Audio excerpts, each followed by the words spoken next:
La bombe spirituelle a été le déclencheur. Dans cette grande explosion, le pouvoir du Genkidama qui est entré en Goku est encore plus fort que ce choc de pouvoir. Goku a percé la coque jusqu'au potentiel le plus profond en lui-même. Les transformations, une étape indispensable nécessaire à notre protagoniste pour glow up et ainsi atteindre un niveau lui permettant de venir à bout d'un puissant adversaire. Ces transformations peuvent être si importantes qu'ils vont jusqu'à changer complètement le personnage qu'on connaît d'habitude pour le transformer en un monstre de puissance. Dans cette vidéo, je vais vous présenter 5 transformations qui ont choqué la communauté manga et animé. Entre pirates, ninja, hunter, Saiyan, ghoul, vous allez vous régaler.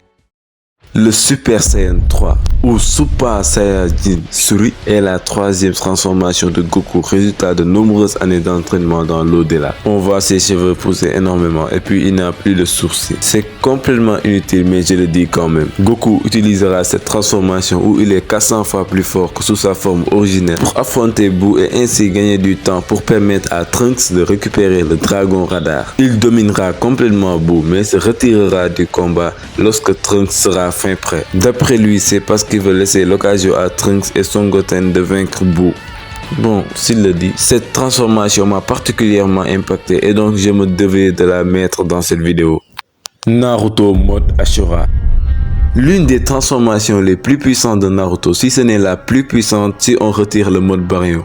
Le pouvoir de cette forme était immense et en l'utilisant, Naruto a pu combattre le Susanoo de Sasuke alimenté par le chakra de Kyuubi. L'attaque la plus puissante de Naruto appelée Six Path Ultra Big Ball Rasen Shuriken. Et je suis sûr que vous êtes d'accord avec moi quand je dis que le mode Ashura est la transformation la plus impactante de toute la saga Naruto, y compris Boruto. Certes, le mode Baryon avec Kyuubi qui s'en va et tout m'a touché. Mais cela n'a pas changé que Naruto mode Ashura reste la transformation qui m'a le plus marqué. Ken Kaneki dans Tokyo Ghoul. Ken Kaneki est un garçon qui s'est transformé en mi-ghoul mi-humain après avoir été en contact avec un ghoul. Mais ici, nous allons plutôt parler de sa transformation intégrale. Suite aux tortures atroces de Jason, un ghoul, Kaneki se transforma complètement en ghoul. Cela se traduit par ses ongles qui deviennent noirs et surtout ses cheveux qui deviennent blancs. Et c'est pas la peine de vous préciser ce qu'est avoir des cheveux blancs dans les mangas et animés. Cette transformation m'a carrément surprise. Je ne m'y attendais pas car à l'origine Ken est un garçon timide et pas du tout confiant, mais il devient tout à coup tout l'inverse. Je n'aime pas particulièrement l'anime, je n'ai regardé que la saison 1, mais c'était quand même vraiment lourd cette transformation.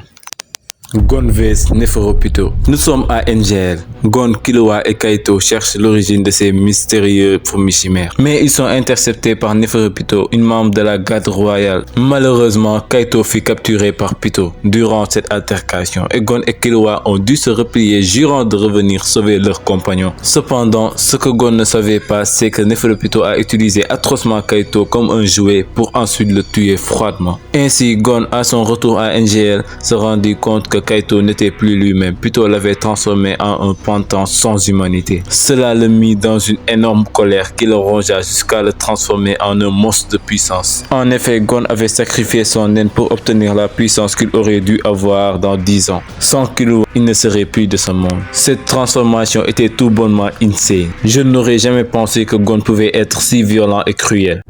Bon, terminons cette vidéo avec la transformation qui fit vibrer tout internet, le Gear 5 de Luffy. Cheveux blancs, yeux rouges, puissance infinie, cette transformation a tout pour plaire. Mais ce n'est pas du tout l'aspect qui le rend incroyable. Je crois que c'était mieux lorsque le Gear 5 était dévoilé dans le manga. Certes, il y avait de la hype, mais pas autant car la plupart des fans de One Piece sont des animés only. On en a tellement parlé qu'à la fin, ça ne devient pas aussi bien qu'il ne devrait l'être. Mais pour ce qui est des scans, c'était magique. Il y aura du spoil, donc si tu n'es pas à jour sur One Piece, alors mieux vaut quitter après avoir liké bien sûr. Bon, revenons à nos moutons. Je disais, ce qui rend le Gear 5 si incroyable, c'est sa symbolique. Pour ceux qui sont à fond dans One Piece, c'est un événement sans précédent pour l'histoire et non une transformation comme les autres. On se rend compte qu'on trompait depuis le début que le Gomu Gomu no Mi était en fait un Zoan mythique, le Itoto no Mi modèle Nika. Et aussi que Luffy était la réincarnation de Joy Boy, le roi de l'ancien royaume. Cette transformation marque le début de la saga finale et la résolution de tous les mystères sur le siècle oublié. Donc cette transformation n'est pas juste un power-up, mais la transformation de l'œuvre en lui-même. Bon bref, voilà les les 5 transformations qui me viennent en tête. Si vous en connaissez d'autres, précisez-le pour que je fasse une partie 2. Allez, Diana!